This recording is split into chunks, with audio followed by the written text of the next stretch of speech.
এই বিজয়ের পর যে পূজা এবং দুর্গা পূজা অন্যান্য পূজা চলে গেল, প্রত্যেকটা পূজায় আমাদের মাদ্রাসার ছাত্ররা থেকে শুরু করে ধর্মপ্রাণ মুসলমানরা তাদেরকে পাহারা দিয়ে তাদেরকে পূজা অর্চনা করতে এবং তাদের ধর্মকে পরিচালনা করতে যে সুযোগ করে দিয়েছে অতীতে, এমনকি বাংলাদেশে এই 54 বছরে হয় নাই।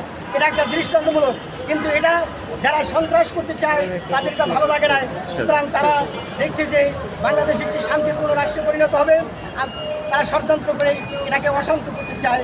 এটাই হলো ইসকনের ভূমিকা।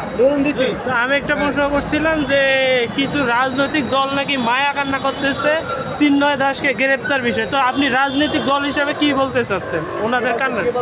কিছু রাজনৈতিক দল নাকি মায়া কান্না করতেছে চিন্ময় কৃষ্ণ দাস গ্রেপ্তার হওয়াতে, তো আপনি রাজনৈতিক নেতা হিসাবে এইটা কি হিসাবে দেখতেছেন এই বিষয়টা?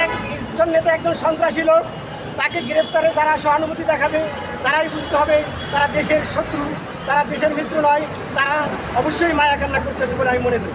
আচ্ছা, আমার একটা প্রশ্ন, সেটা হচ্ছে যে আপনার কি মনে হয় যে ইসকনকে ব্যবহার করে আওয়ামী লীগ পিছন থেকে কলকাঠি নেড়ে দেশে একটা বিশৃঙ্খলা করার চেষ্টা করতেছে?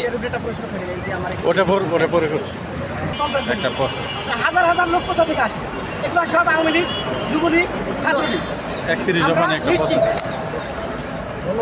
আচ্ছা, আমরা এখন এই যে পক্ষ থেকে ইসকনকে কি ধরনের বার্তা দিতে চান?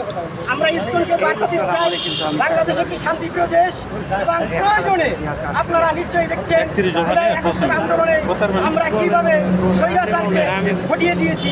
সুতরাং সেই স্বৈরাচারকে যখন হটাতে পারছি, ইসকন আমাদের বাংলাদেশিদের কাছে কিছু না, শান্তিপ্রিয় মানুষের কাছে কিছু না, এরা ধুলোর মতো উড়ে যাবে ইনশাল্লাহ। আওয়ামী লীগকে উদ্দেশ্য করে স্পেসিফিকভাবে কোনো বার্তা আছে কিনা?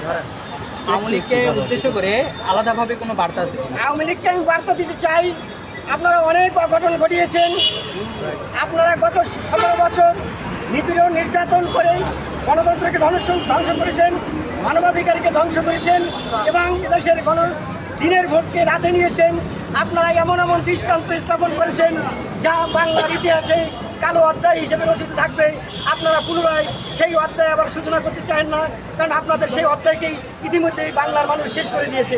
সেটাকে আর পুনর্জাগর করার চেষ্টা করেন না, তাহলে আমরা আবারও আপনাদেরকে রাজপথে মোকাবেলা করবো ইনশাআল্লাহ। আচ্ছা, আমরা আরেক